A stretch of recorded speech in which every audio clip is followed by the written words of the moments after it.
speaking of streaming services, this was an interesting story, I thought. Okay. And Patrick Klepek, you referenced this on our last episode of the podcast.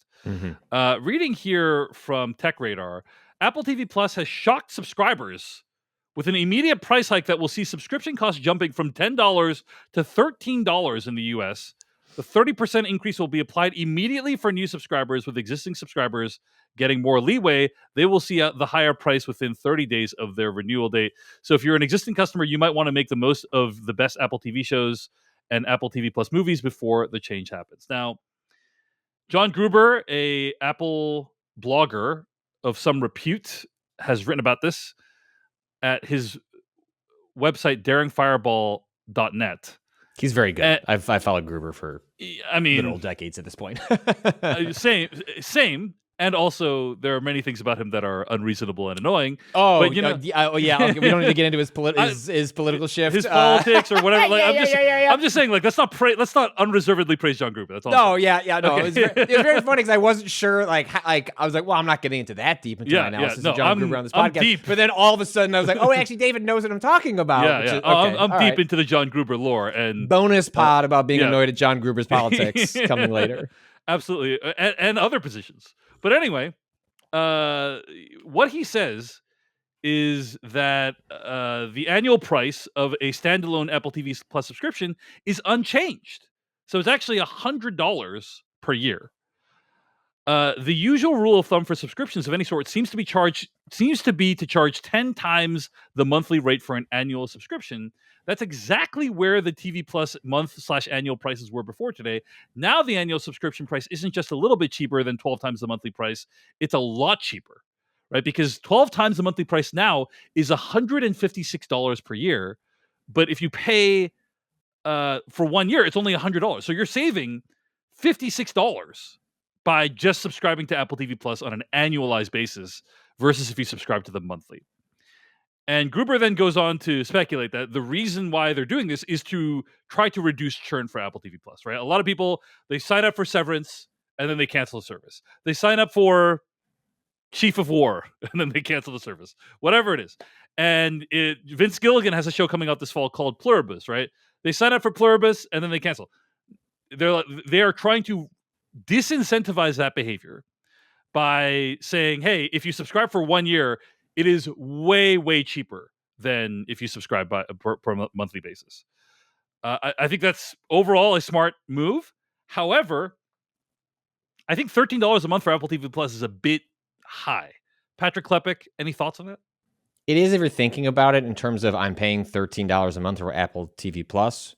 It's a bit different if you're saying I'm paying $26 to watch the next season of Severance. And I think that's sort of the calculation Apple is making as they, this many years in, sort of settle into where are they in the hierarchy of streaming services. And I think they are a boom or bust sort of streamer in which you probably have a lot of people like myself. Well, I am, as Gruber notes here, I pay for an Apple One subscription. We use the Apple Fitness stuff a lot. Same. We use Apple Music.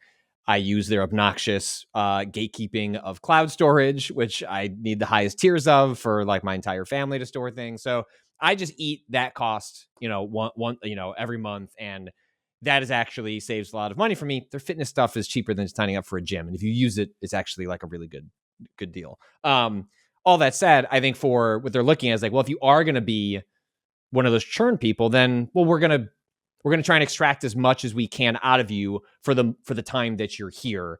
And we'd rather you just sign up for a year, forget you're signed up, you know what I mean? If you look at it cynically, or just get the money up front so you can account for it all up front if you're being more charitable. But either way, I strongly suspect this. I'd have to look at, I'd be interested to note this and then look at how Peacock is handling its subscriptions in light of the recent price hikes that you and I were talking about. Because it would not shock me if most lower tier, and that's not necessarily a quality judgment. We're mostly talking about like daily drivers. Like, what are people incorporating as part of their daily, weekly, monthly habits, where it's just baked in? I'm going to pay for that because that's how I've structured my life around and what I watch and what I enjoy.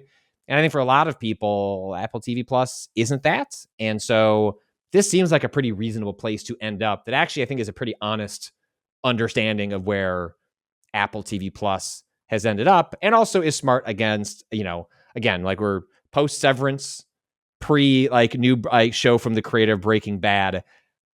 Same way Peacock rolled out price increases ahead of the NBA season, they're rolling out a different price structure ahead of a new season, or the first season of a television show that they're given a 2-season commitment. That's obviously going to be a really big deal later this year. Yeah, on the one hand, you're right. It's taken in isolation. It's a smart business decision. Also, I just want to say I'm also a subscriber to Apple One, which is their subscription service that includes 5 of their services or what have you.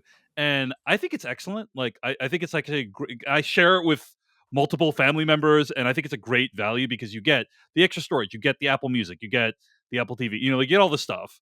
And they make it inconsequential to share, right? Like there's not, right. Yeah. They basically don't, you can do friends and family with, like if you want, and it makes it all very easy to do. The way they do the family is your family members can be in Tahiti, it can be in Thailand, or maybe not other countries, but like in Florida or Texas or Idaho, Montana, wherever they're. But there is one condition, which is you need to use one credit card for every purchase made by the family. I had a conversation with my mom. Like when I added her to this, all of a sudden I started getting these receipts for seasons of television shows. Yes. Like Desperate Housewives and some like Real Housewives of insert city.